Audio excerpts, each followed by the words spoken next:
Hey guys, I've got another scrapbook layout for you today as part of my Pink Paislee design team. And I'm starting with these two gorgeous little photos of Jack, and I picked out 3 papers that I thought coordinated really nicely with those photos from the Little Adventurers line, and I'm going to use those to do the majority of my work with my silhouette machine. Okay, so I'm gonna let my silhouette do most of the work for this one, so it's gonna be really simple. I've opened up the heart circle cut file from Paige Evans, and the first thing I want to do is just sort of center it on my 12 by 12 page, and I find the easiest way to do that is just to draw out a separate square and make that 12 by 12 inches. And then just drag that so that it is onto my space there. I know this kind of seems like a waste of time, but it means that I can select both the background square and my circle wreath, and then use these alignment tools to make sure that it is centered. So that's all I need it for. I don't need that background cut, just this wreath here. So what I'm going to do is I'm going to cut sort of 3 parts for this page. So I'm going to cut one that looks exactly like this, and so I can go ahead and just cut that. I'm going to cut that from white cardstock, and then what I want to do is I want to cut a second piece of white cardstock, and I want to cut the inside of these hearts but not the outline file. So I'm just going to select the cut file and right click it and release the compound path. You can see you get a million little shapes here, but the brilliance with this one is I should just be able to go like this and select all of these little inside pieces, and I'm going to do that the whole way around.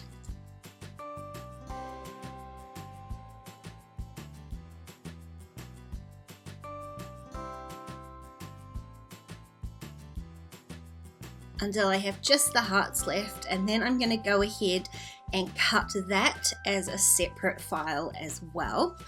And then the third part to this that's going to make backing this cut file super easy is I want to cut 3 different rings of background paper, so that this first ring of hearts will be one color, the second ring will be a second color, and the third ring will be a third color. And you could do that very easily with your paper and your scissors. I'm going to cheat just a little bit, and I'm going to do it with my silhouette. So actually the first thing I want to do is group all these hearts together just to make life a little bit easier. And I'm going to do the same thing. I've drawn out a circle and I'm going to align that so it's in the center. And then I'm just going to hold down my Alt key so it grows from the middle. And I just want to make sure it's on the inside of all of those hearts. And then I'm going to copy and paste that. And just to make things easier, I'm going to align this to these so they're all in the center again too. This is a tiny bit tedious, this part. Then I'm going to grab one of these hearts, and again holding down the Alt so it grows from the center. I'm going to drag that out so it is in between the first and second row circle of hearts there. And then I want to duplicate that one again, line it back up with the original circle, and then just make sure one is selected, hold down my Alt key and just grow that again so that it's in between the second and third ring of hearts. And then just repeat that process one last time.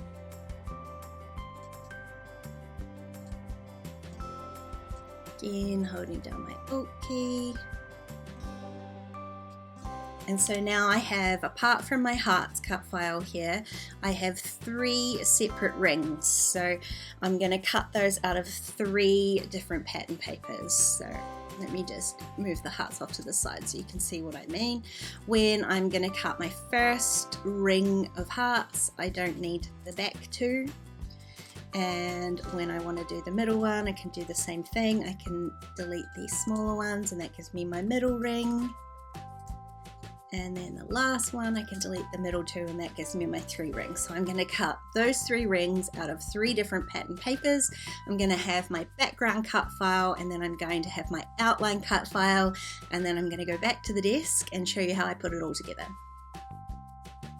So here you can see all the pieces that I cut with my silhouette machine. I've got the outline, I've got the background, and I sort of changed my mind, and instead of just cutting 3 rings, I cut the 3 rings from each of the 3 pattern papers because I hadn't already decided which order those were going to go in, and I figured it was easier just to cut all 3 of all 3, and then I can go ahead and rearrange, and I'm glad I did because my initial thoughts on it weren't what I end up going with. I like the sort of multicolored, more orangey circle around the outside. I love the grey in the middle and the green in the middle and the grey in the inner circle. So once I got all of those in order, I can use those other ones for something else or just use them as scrap paper later on. It's not really going to be an issue.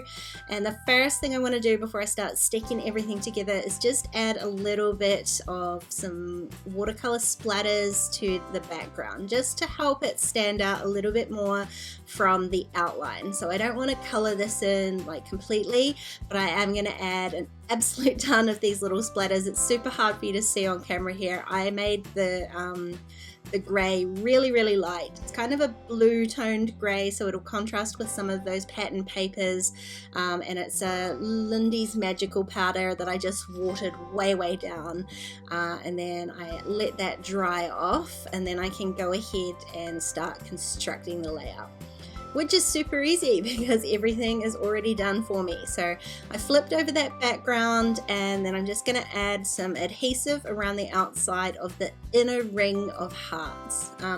Probably the gluing this all together is what took the longest time, so it's a little bit of a mindless process. There's not a whole lot of technique to it. I am adding the adhesive all the way around each of the hearts though, just to make sure that the background looks as flat as possible.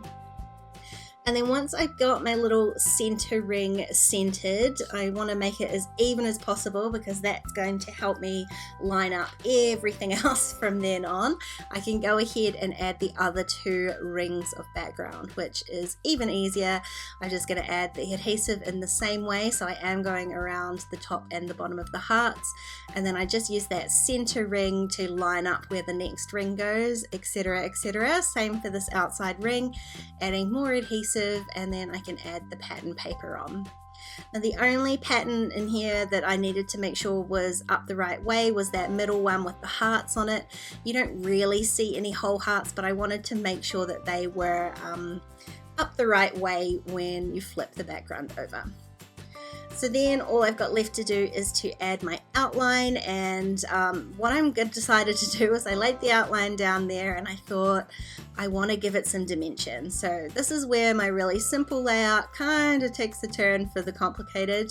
As you can see, I've got a really thin outline cut file there to use, and I need some foam, some adhesive foam, some really thin adhesive foam. So I grabbed some craft foam and I added some Stick It to one side of it. This is already one side adhesive foam, so I'm basically creating my own double-sided adhesive foam, and then I'm cutting it into teeny tiny little bits, and I'm gonna make sure that those middle points of the hearts have got foam on it, and then just enough foam around there to make sure that everything is gonna be off the background there and supported enough by the craft foam. So I did not make you watch that process because it took a long time. It took a long time to put all the foam on.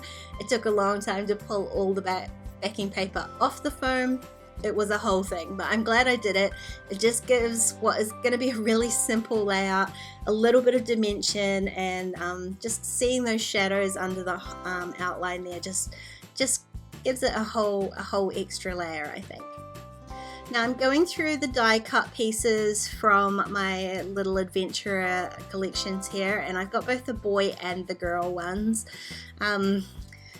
which I don't like saying the boy and the girl ones. I've just got 2 packs here and I'm gonna use both of them. I really loved those little hot air balloons. They were so cute. I was Aware though that I didn't want to add too much blue to this layout because I've been quite specific with the color scheme here. I've got the green and the gray and the kind of peachy colors.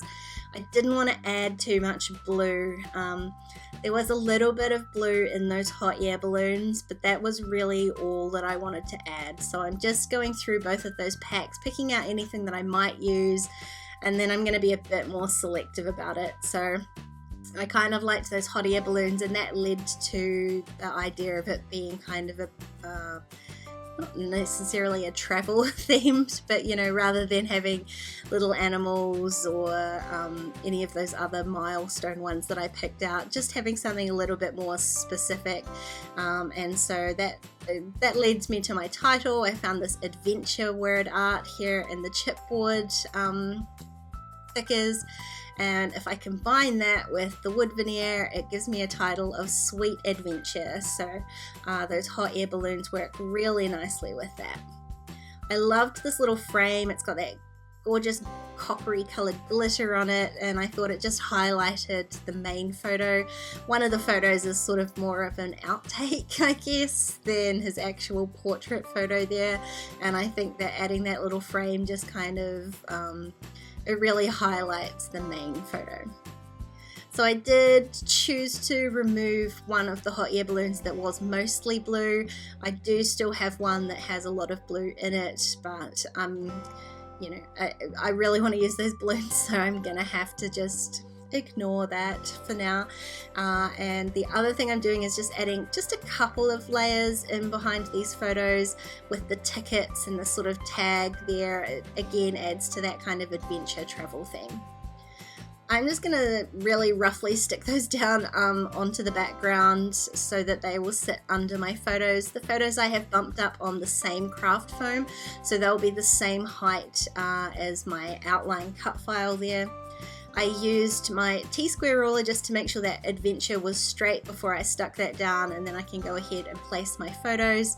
Again, I'm just using the adhesive foam in the middle where the foam circles of hearts aren't, and then I'm just using tape runner onto the top there, so it'll all be one even layer by the time it's finished. The sweet wood veneer I find works fine. Just use tape runner on there. I'm just adding a little bit of tape runner and making sure I pull off any of those little webby pieces behind it, and then I can stick that straight down onto my photo. And the same goes for that frame. I'm just wiggling it around a little bit, and then I'm going to use tape runner to adhere that as well. I print at home, so my photos they're, I guess, a bit more absorbent. They have stuff stuck to them really easily. Once I stuck that frame down, I realized it wasn't quite straight, so again I pulled out my T-square ruler just to nudge that round a little bit to make sure it was straight. The photo underneath is a little bit crooked, so it made it slightly harder to judge by eye. Using that T-square ruler really helps. I added the little 7th month sticker on there because that was the age he was when these photos were taken. These were his 7-month portraits, so that worked really nicely. I will add a date on here anyway, but I really like that it says 7 months. It's easy to see at a glance with me, without me having to sort of count backwards on my fingers to how old he was.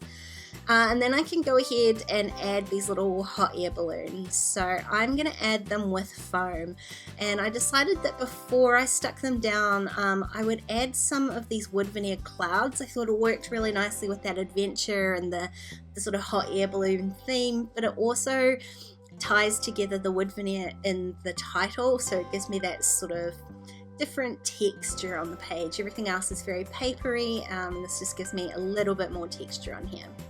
So I'm adding the foam to the hot air balloons, and the wood veneer pieces I'm tucking in and around the balloons, so some of them will go underneath and some of them will go over top. And it was a happy accident that I happened to notice those clouds in the wood veneer pack there, because I really love this, love how it turns out. Just gives those hot air balloons a little bit more definition so they don't get lost on the background. Last thing I need to do is just add a little bit of journaling, and I'm going to do that in the very small space underneath my title here. I don't trust myself to handwrite straight.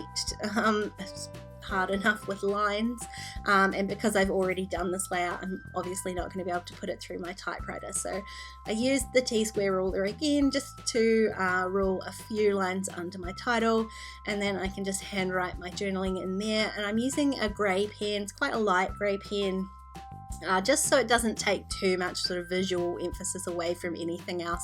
It fills in the little space there underneath the title, but it isn't overwhelming anything. I did end up having to add an extra line in here just because I had a little bit more words than space.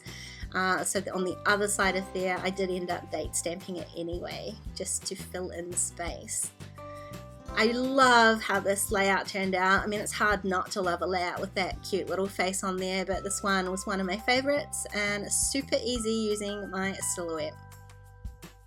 If you enjoyed this video, please give it a thumbs up and don't forget to subscribe to my channel if you haven't already. If you want to keep watching, there's a couple more videos on screen. Otherwise, I'll see you next time. Bye guys.